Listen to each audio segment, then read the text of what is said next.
Hi everyone, welcome to my new blog. আজকে আমি mashed potato রেসিপিটা শেয়ার করব। প্রথমে আলুটা বেশি করে পানি দিয়ে সিদ্ধ করবেন, যাতে আপনি গরম অবস্থায় এই নেটের মাধ্যমে সেটাকে ম্যাশড করে নেবেন। অ্যান্ড দেন আমি কড়াইতে 3/4 কাপ বাটার নিয়ে নিলাম। অ্যান্ড বাটারটা অবশ্যই খেয়াল রাখতে হবে যাতে জ্বলে না যায়। অ্যান্ড এই জন্য আপনি চুলার আঁচটা প্রচুর পরিমাণে কমিয়ে রাখবেন। আর যখন দেখবেন বাটারটা গলে আসছে, ঠিক এই পর্যায়ে আপনি জিঞ্জার পেস্ট দিয়ে দিবেন, আদা পেস্ট। অ্যান্ড 30 সেকেন্ডসের জন্য কুক করে নেবেন।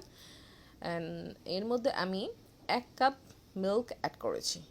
আমার পুরোপুরি 1 কাপ লাগেনি, 3/4 কাপ লেগেছে, একাংশ বেঁচে গেছে।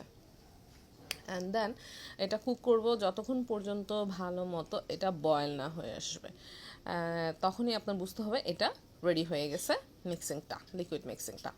অ্যান্ড দেন আমি কড়াইতে ম্যাশড পটেটোটা নিয়ে নিব, যাতে এটা মিক্স করতে আমার ইজি হয়। দেখতে পারতেছেন আমি লিকুইড যে মিল্ক, জিঞ্জার অ্যান্ড বাটার দিয়ে যে মিক্সিংটা করেছি সেটা বারবার অ্যাড করে নেব। অ্যান্ড দেন এভাবেই মিক্স করে নেব। যখনই দেখবেন আপনার আলুটা সোক করে নিচ্ছে মিক্সিংটা, দেন আবার অ্যাড করবেন। এভাবে 2-3 টাইমস বা 4 টাইম পর্যন্ত এভাবে অ্যাড করে নেবেন। এবং অবশ্যই লবণ দিতে ভুলবেন না যেন। এই ম্যাশড পটেটোটা বানানোর জন্য তেমন একটা ইনগ্রিডিয়েন্টস দরকার হয় না, কিন্তু আপনি যখন এটা আলুটা ম্যাশড করবেন অবশ্যই সেটা যেন গরম অবস্থায় থাকে, তাহলে ম্যাশটা ভালো মতো হবে। এইদিকে লক্ষ্য রাখবেন। অ্যান্ড ব্ল্যাক পেপার দিয়ে দিব, কালো গোলমরিচ। হয়ে গেল আমার ম্যাশড পটেটো। অ্যান্ড আমার মনে হতেছে আরেকটু মিল্ক, লিকুইড দেওয়া যাবে।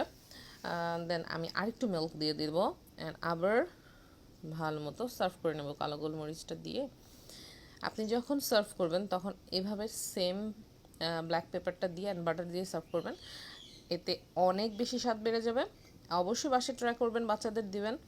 এটা অনেক বেশি হেলদি। রেস্টুরেন্টে যাওয়ার কোনো প্রয়োজন নাই। Thank you. আশা করি আপনাদের আমার এই ভিডিওটি ভালো লাগবে। আল্লাহ হাফেজ।